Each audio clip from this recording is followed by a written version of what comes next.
हरे कृष्णा। आप सभी का मेरे YouTube चैनल पर हार्दिक स्वागत है। आप सब पर और आपके परिवारजनों पर भगवान कृष्ण की कृपा बनी रहे। आज आप रसपान करने वाले हैं माघ मास महात्म्य के 28वें अध्याय। आइए रसपान करते हैं माघ मास महात्म्य के 28वें अध्याय का। वशिष्ठ जी कहने लगे, हे राजा दिलीप, बहुत से जन समूह अछूत सरोवर में स्नान करके सुखपूर्वक मोक्ष को प्राप्त हो गए। तब लोमर्ष जी कहने लगे, संसार रूपी इस तीर्थ राजा को सभी श्रद्धा पूर्वक देखिए। यहाँ पर 33 करोड़ देवी देवता आकर आनंद पूर्वक रहते हैं। यह अक्षय वट है जिनकी जड़ें पाताल तक गई हैं और मार्कंडेय ऋषि प्रलय के समय भगवान इसी अक्षय वट का आश्रय लेते हैं।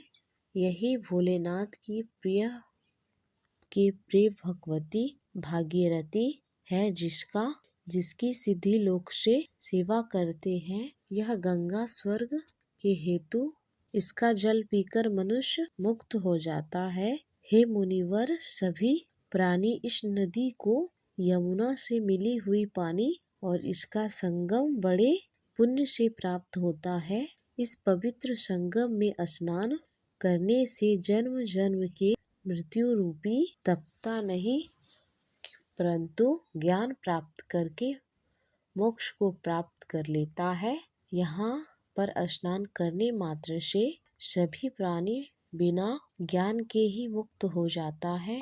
इसीलिए श्री ब्रह्मा जी ने यहाँ यज्ञ करने की इच्छा की थी।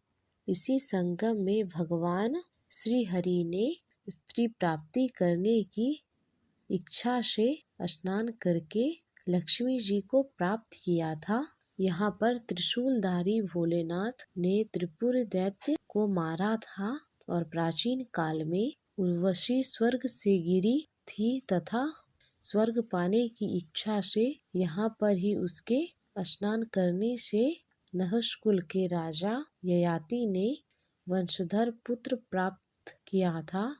यहीं पर देवराज इंद्र ने प्राचीन काल में धन की इच्छा से स्नान किया था और माया से कुबेर के सब धन को प्राप्त कर लिया था। प्राचीन काल में नारायण तथा नर ने हजारों वर्ष तक प्रयाग में निराहार रहकर उत्तम धर्म किया। यहाँ से जैगासब्र सन्यासी ने महादेव जैसी शक्ति वाले से विजय प्राप्त की थी और अणिमा आदि योग्य अति दुर्लभ ऐश्वर्य प्राप्त किए थे। इसी क्षेत्र में तपस्या करके श्री भारद्वाज ऋषियों में सम्मिलित हुए। इस प्रकार जिन्होंने भी इस संगम में स्नान किया उन सभी को स्वर्ग की प्राप्ति हुई। इसीलिए हमारे विचार से त्रिवेणी में स्नान करो। इस स्नान में पहले किए गए तुम्हारे पाप नष्ट हो जाएंगे और संपूर्ण वैभवों को तुम प्राप्त हो जाओगे। ऋषि के इस प्रकार के सत्य वचन को सुनकर सभी त्रिवेणी में स्नान करने लग गए और उसी स्नान करने से सभी की पिशाचता भी नष्ट हो गई। श्राप से मुक्त होकर उन्होंने अपना शरीर धारण कर लिया। वेद निधि ने अपनी संतान को देखकर प्रसन्न होकर लोमर्ष ऋषि को संतुष्ट किया और कहा, आपके अनुग्रह से ही श्राप से मेरे पुत्र विमुख हो गए हैं। अब हे ऋषिवर, आप